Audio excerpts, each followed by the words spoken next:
Hey everybody, it's Laura with Stuff I Find Interesting. This is episode 55. If you're tuning in for the first time, I talk at great length about stuff I find interesting.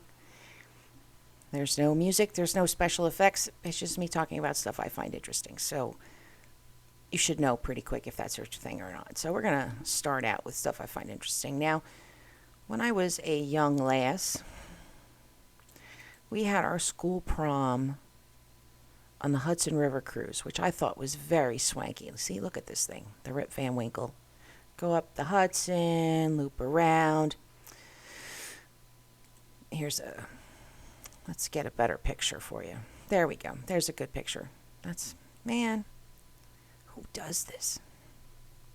Well, that's what it looks like. You can basically see the gist. You've got some sort of bench-like seating on the inside. Downstairs, there's like a bar, and then there's like a place where people can, shake a rug. Now, let me show you what the cruises used to look like on the Hudson River.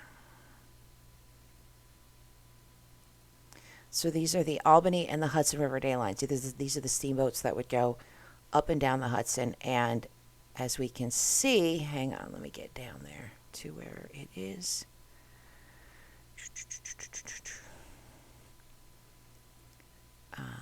That's my neighborhood, actually.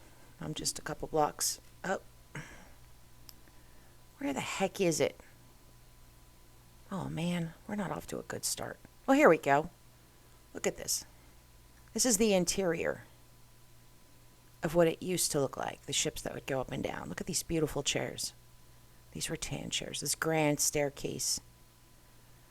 Another grand staircase, artwork. I forget what they call that. I want to say a gossip couch. I know there's a special name for that type of couch that is a circle. Anyhow, you can see it's a big difference. I saw that and I was like, wow, that's a big difference. We were talking about Varanasi. I had this picture just kind of hanging out. Just wanted to show it to you because it's very, very detailed. You can enlarge it. Actually, you can enlarge it. It won't let me enlarge it. You can save it and enlarge it. It's very good quality. It's amazing. The more you look at it, when you make it big, the more you look at it, the more you see. Absolutely fascinating. Now, last time we were talking about Antarctica, and I discovered that if you don't know what your IP is, you can go to this website and it'll tell you that you made an error, but it'll give you your IP address. So, like, if someone asked me what my IP address is, I would figure out how to find it, but only through Google and asking other people. Like, on my own, I don't know that I would figure it out. Maybe I would. Maybe I'm not giving myself enough credit. But anywho, if you need to know your IP address, you can go to this website, which will be in the links, to find out what it is. But we're going to continue talking about that part of the world because I find it absolutely fascinating. But before we go down to the Antarctic, we're going to start with the Arctic.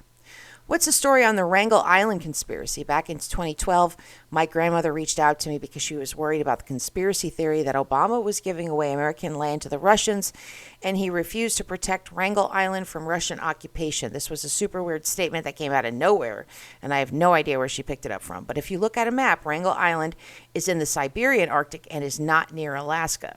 It has no Alaskan history, and there's no reason to believe it shouldn't be Russian. So then down here, this guy says, it's such an old conspiracy theory that it predates the internet. And it goes in to Wrangel Island. And we're going to talk real quick about a cool story from Wrangel Island. So if you live on Wrangel Island, I'll show you where it is on the map in a minute. But if you live there, this is what your door has to look like. My thingy fell. That's okay. Wrangel Island, Russia. I think Wrangel Island is also where the mammoths made their last stand, if I'm not mistaken, or something like that. It's one of those islands. So if we scroll way out, see, here's Alaska, and here's Wrangel Island. It's quite far over. very far over. If we go in, I don't think we can see any features. If you go to old maps, you can see like little towns, little settlements, ports marked out, but that stuff is pretty much gone on here. Looks like there's a break wall. I don't know if that's artificial or not. But the cool story I want to share about Wrangel Island is the Inuit woman who survived alone on an Arctic island after a disastrous expedition. In the early 1920s, 25-year-old Ada Blackjack survived 2 years on the frigid Wrangel Island after a failed expedition claimed the island for a can. I'm just pushing that light back so it's not quite so... So it sits... I just showed you where it is. So there were 5 people that landed there, and 2 years later, only one survived to tell the story. So there was this guy who came up with this idea that it was the friendly Arctic, and he was going to recruit some people to go there and turn it into sort of an air base where people could go to, or I don't know. He had some sort of plan. He recruited 4 young men for the task, 3 Americans and a Canadian who would be the nominal leader to give the team standing to make a territorial claim. They also hired an indigenous Alaskan to accompany them, and that was Ada. So Ada was raised by Methodist missionaries. She knew how to read, write, cook, including white people's food. She was an expert seamstress, and her skills at making fur clothing would prove invaluable. So she was promised $50 a month. It was money she had needed after she divorced her husband, who had beat and starved her and abandoned her. And all of her kids died. So she went. So disaster hit. Things got kind of weird. Like the men were looking at her in a certain kind of way. So she sort of like went off by herself. People got sick. People died. We're not going to go through the whole story. You can read it. But on August 20th, she woke from her slumber believing she heard a noise. She heard it again and again. She grabbed her field glasses and rushed outside. She saw a ship. She saw a ship. She was alive. She collapsed in the rescuer's arms and cried. She lived until she was 85, and she was buried in Anchorage. So she returned to Alaska. Actually, no. One of her sons, so she had 2 children. She had 3 children. 2 died. One was in a home to care for his tuberculosis. When she got back from the Arctic, she was like, screw this, we're going to cure him. And so she took him to Seattle to cure his tuberculosis. And then she had another son called Billy, and then she returned to Alaska. So, much like lives, very convoluted, right? Any life you come across. Now, they have to name everything in Antarctica. So I kind of went through this to see if there was like a glacier or something named after me. But there isn't, unfortunately. I thought that was kind of beat. I was like, oh, okay. So we have Abernathy Flats, Abrupt Point, Ablation Lake with the latitude and longitude, Academy Glacier, Akaraspora Peak. It's 781 pages that you could go through and kind of bug out and look at the different names and read the different. I mean, it's very, very, very thorough. I did not go through the whole thing. The truth about Antarctica: it's the only continent with no history of human habitation. The vast ice fields of Antarctica have formed a blank slate onto which humanity can project itself. All of itself, from the imperial superego to the conspiratorial id. Antarctica. Look at that. Bam!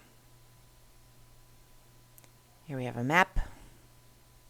It talks a little bit about the map that has the land with Antarctica that you can see on the map, and clearly it should have been covered by ice and they should have been able to see the land, but it's that big mystery. But they don't really talk about it too much.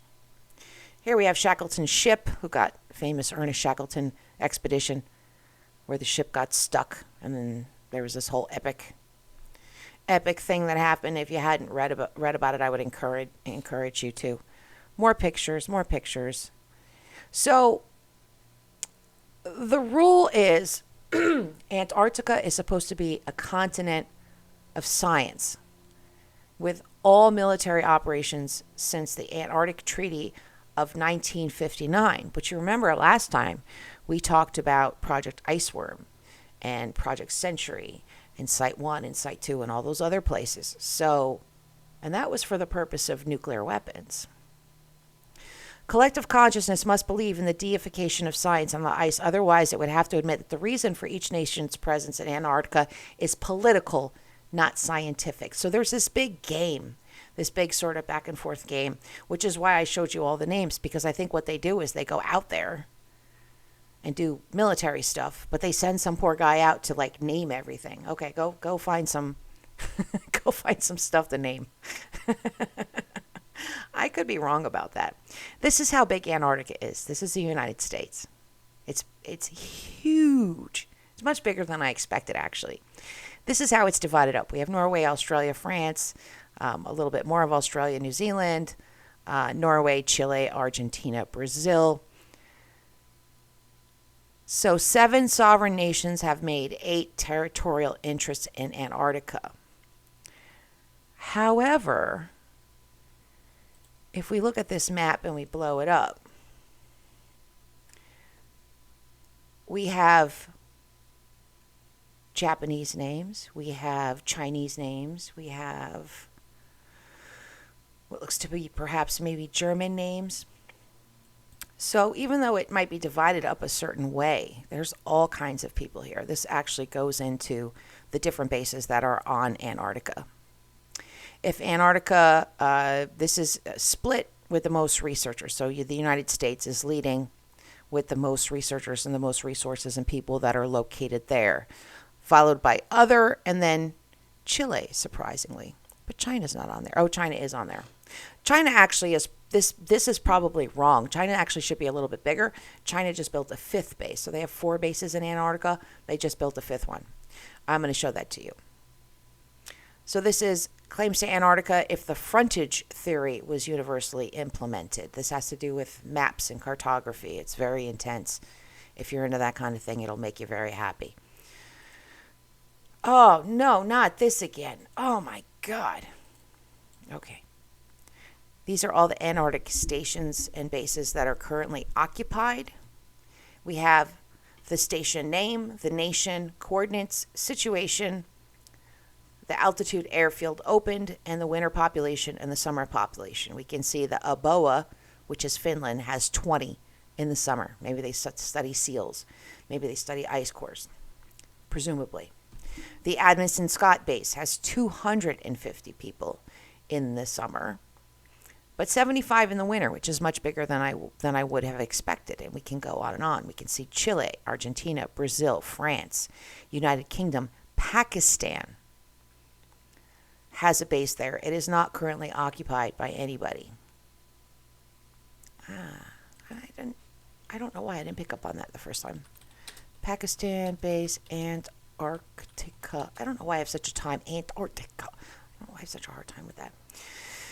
So this is just sort of for you to poke around. So we have the China. Let's see if there's a picture of it. There we have it. Pakistan's conducting research in Antarctica. Very, very small. Very, very small kind of place, right? So what's daily life like in Antarctica? If you were stationed there at one of those bases, like what do you think you would expect? It's so remote that the pandemic didn't hit there until like 6 months to a year after it hit in the United States. Or maybe it was a whole year. It was a while. So it does not have any no native human population. We just talked about it. And I wanted to add to that we know of. I do believe that there was a previous civilization there, given the fact that it was a fertile and warm area with lots and lots of life. For nearly 200 years, scientists have been exploring the nearly 5.5 million square mile continent. There are over 70 research bases. Each year, a total of 1,000 scientists are on the island. It's known as the International Continent. They come to study a variety of topics: climate change, weather, ecosystems, cold conditions, living in isolation so that we can better understand how people could survive in outer space, It's very expensive. Newcomers face an extreme climate and a stunning remoteness when they arrive. They live, sleep, eat, and work together on very small research bases. They arrive via large ships designed to break through the thick ice. Once they're on the continent, they face major challenges. Alex Gavkin, a meteorologist who spent 2.5 years at a British research station, told Reuters that winters meant constant darkness, but there are also rewards. You can read some more about what life is like. These are all of the bases. So if you wanted to look at all of the bases, this is more something for you to do. We're going to look at a couple here that I've sort of cherry picked, but these are all of the bases on Antarctica. From that list that we saw, these are the accompanying photos. And you can see, if we, looks like Japan's out of control. Look that this guy's all taped up. I don't know what's really going on there. That looks kind of interesting.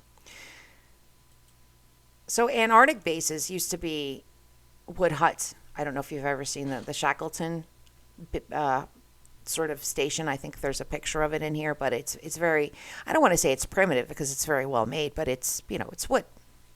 This is what it looks like now. So there was only previously the simplest huts. Now things are being designed a little different. Things are also being designed different because Antarctica is moving around. Stuff's melting. Stuff's melting from the bottom now, they've recently discovered, not just the top. There's warm water coming up underneath. So it's being eroded from two sides. So the bases have to be able to move. I don't know if they float, but I do know that they're movable and that there are some that are actually they're modular, and they're made to be picked up and attached to a tractor and dragged down. Here's a sort of a rec room. Here's another one. This is Baradi. South Korea has a station there. Jangbogo. Look at that one. I think that's China's. This is the Shackleton House. You can see big difference between but I mean, Shackleton was there for a while. Figured out how to, make his own clothes, get his own food, it's I am so fascinated with people that go off into these, deserted places and they're able to thrive. I've decided at my age that I need a lot of comforts. None of the bases that we know of are underground. Or I should say under the ice. This is a room. This would be a room for 2 people. And you can see. Just amazing. Now, we're going to be getting into conspiracy land here in a minute. Now, I don't know if you know, but the Antarctica has what's called a neutrino detector. And the neutrino detector is made out of all these different magnets that are in an array. Presumably, it's to detect neutrinos, which are these cosmic rays, which go straight through the Earth. They travel through everything. You could have one going through you right now. But this guy is saying, who I'm going to share with you in a minute, that it can also be used as a weapon. And we're going to listen to a little piece of what he says. And this talks about the Chinese in Antarctica. Are they really a problem? Antarctica is a bit like a monopoly board. In Monopoly, if you want to put up hotels on your space, you have to buy the space first. Then if you can afford to buy the hotels, you can put that up. In that case, the price is the cost of the land and then the cost of the hotels, and you pay in Monopoly money. In Antarctica, the price of entry is signing the Antarctic Treaty, agreeing to do science there. This allows you to set up a base, and if you have the money, you can build it as long as you comply with the environmental protocols of the treaty, submit an environmental assessment, and it is approved by other signatory nations. You saw that map, right, where it showed how much of America is in Antarctica, and we're kind of bitching about, I don't think we really have the right, honestly. I mean, yeah, we need to be cautious, right? There could be intelligence issues if they're like right next. It's all a game. It's all a game. Snow machine. If I wanted to go visit the building to do my rounds, I could take a snow machine up to a certain point, and then I had to stop the snow machine and walk because simply the exhaust gases from the machine would taint their sensors. So here he is talking about how There's people that are saying there's a no-fly zone over Antarctica and that there's a big hole. This guy says there's no hole, and the no-fly zone isn't a no-fly zone. You just have to fly at a certain height, and that's so that you don't taint the delicate machines that are below testing the air quality. I think I captured what he says. The only reason they're trying to block out Let's see. vehicular activity is to keep the exhaust gases out of their sensors. How do you get there? How do you get to Arrow? Yeah. It's within walking distance of the elevated station. How do you fly into Antarctica? You fly in with a Herc LC-130, Herc on skis, and you just... I'll let you listen to the rest of it. I meant to mark where he talks about the neutrino detectors and some of the other weapons that are up there, and he's exposing it presumably under the guise of that the public should know where our taxpayer money is going, and he's not wrong. So let's talk about Aquamanil. So the Aquamanil was a vessel. Why can't I pull it up? I guess I have to do this. Let's do this. So it's a vessel. You can see how it has a handle.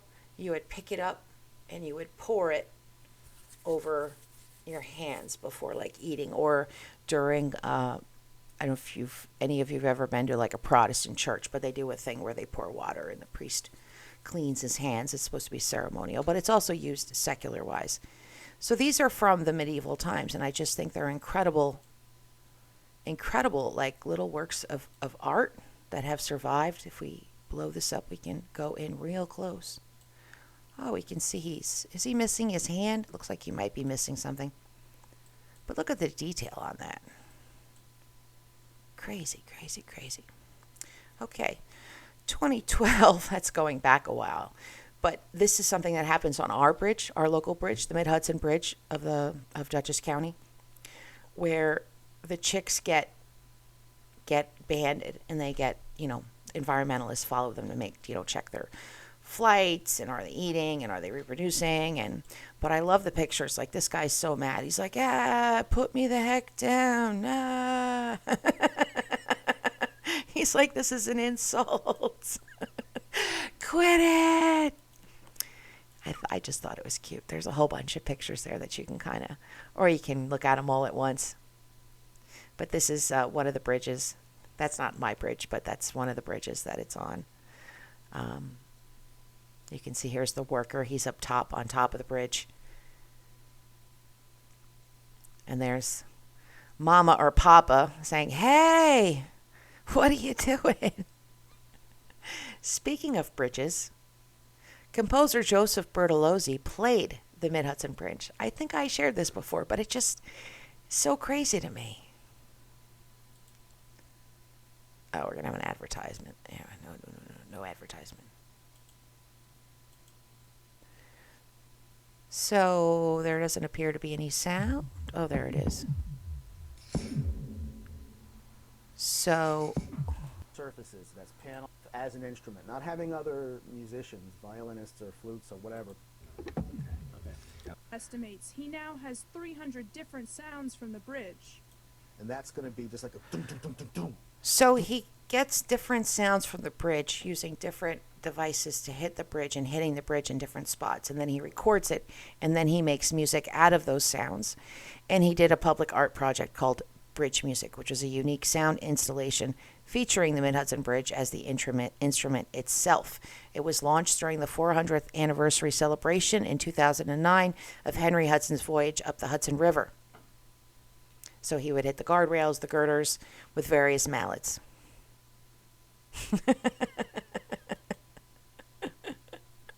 Speaking of art, you can read this whole thing because it's wild, but the thing I want to talk about is this guy covered himself in felt and locked himself in a room with a wild coyote for 3 days. This happened in 1974.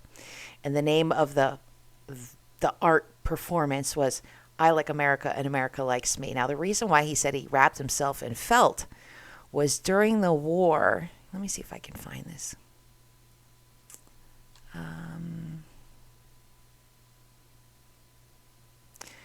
He was a fighter pilot during the war, and he crashed. and the local Tartars covered his body in fat and wrapped him in felt in order to keep him warm, and it underpins his idea of the artist as a shaman.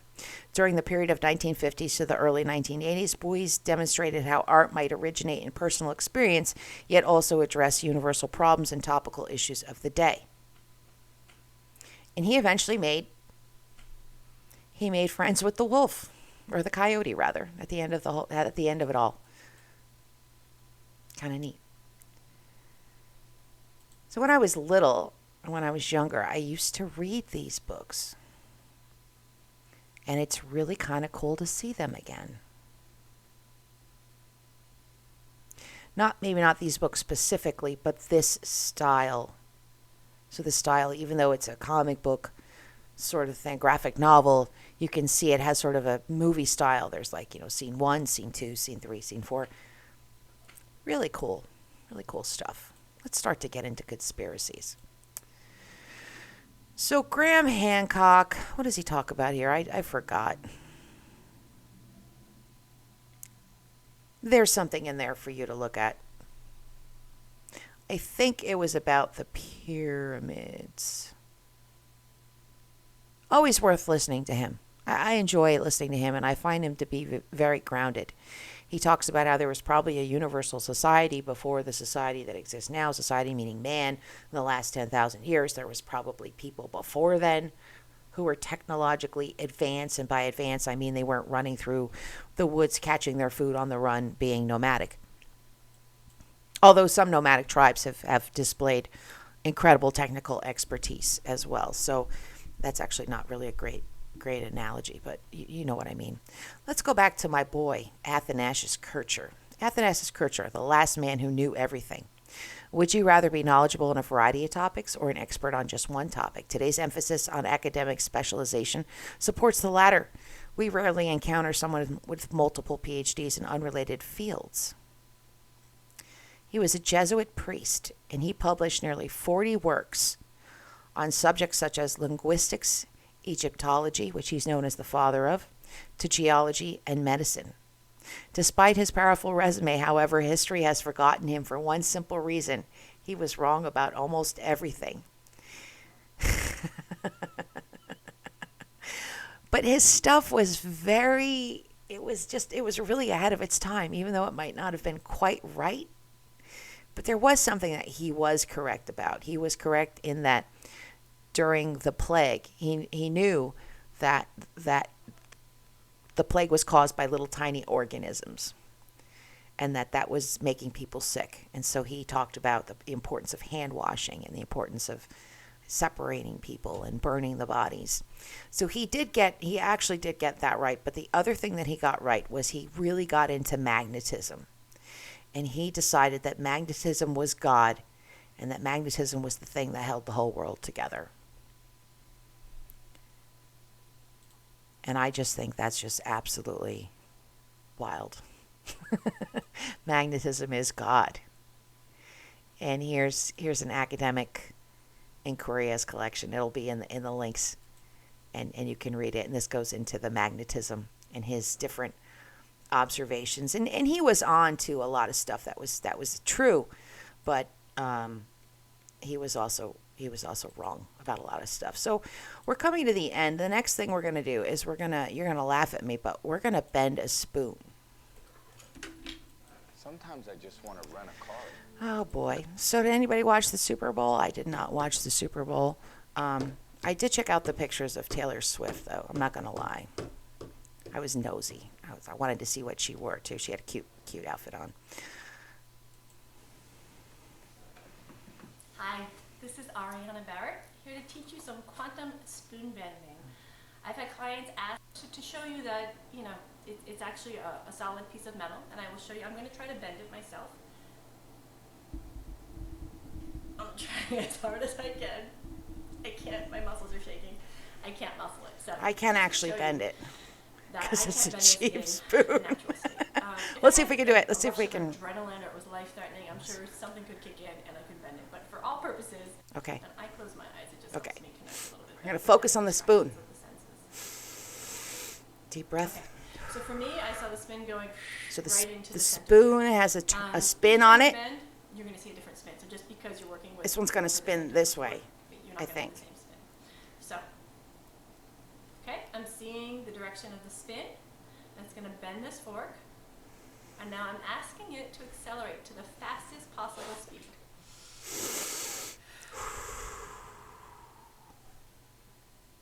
Okay, once it's at that fastest maximum speed, I'm going to ask it to hold it there Hold it. and then release. That's it. I'm just going to release the thought, let it go. So and then you want to check in every so often and just try. Nope, it's still not going. So Maybe I should the try to fork is bend this now in part. the incubating stage. Let's do this part. Yeah. I'm asking parts of the metal to accelerate, actually Okay. into another dimension. Accelerate which will into allow another us to bend dimension. the fork. So I like to think of it as when you go to a restaurant and you order your food, you tell the waiter, oh, I'd like this, this, and this. And then the waiter starts to go to the kitchen. And then if you grab the waiter and bring him back in, and then bring him back in, he never gets the order to the kitchen. Waiter and bring him back in, and then bring him and bring him and bring him I back hit- in. I'm He sorry, I never hit the gets space order button. to the kitchen. So the more we hold on to the thought or the expectation of what's going to happen, the longer it takes to bend.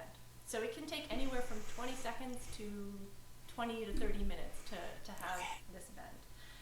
And it's really interesting. The first time I did it, it took me half an hour, and it was really frustrating. All right. because I didn't understand the work. I understand the principles. All right, so I had a cheap spoon, so this is perhaps not a great. And now the spoon's all bent up, and my partner's gonna be like, Laura, why does the spoon look that way?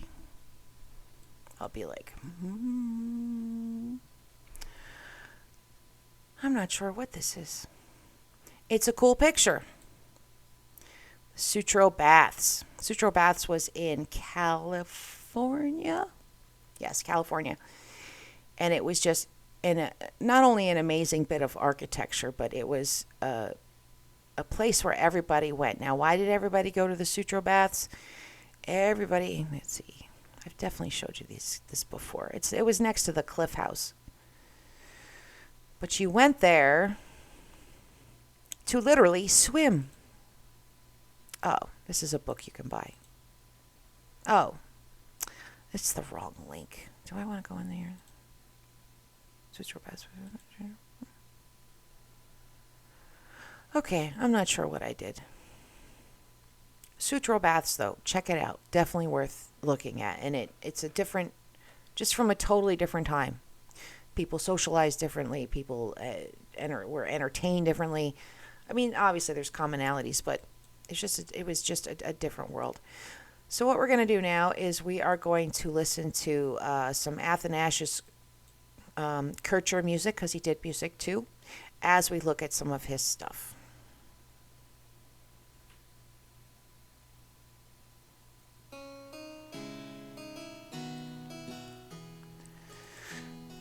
I am still, as far as I know, unemployed. I just got back from the Department of Labor, which is why I'm dressed as such.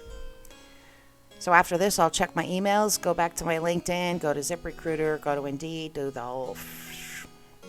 And then I'll probably get some lunch. Athanasius. He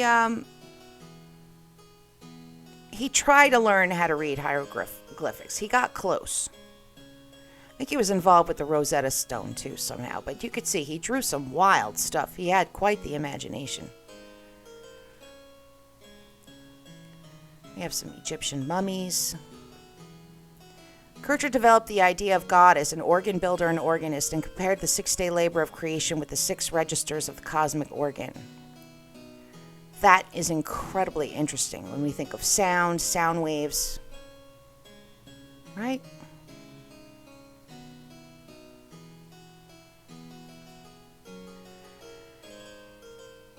All right. I hope everybody has a fantastic week. Keep it mellow.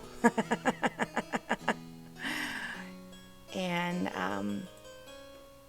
thank you all for anybody who ever checks me out, even if it's just for a second. I appreciate it. It's really cool. I enjoy doing this, even though afterwards I cringe. I hope you guys enjoy it too.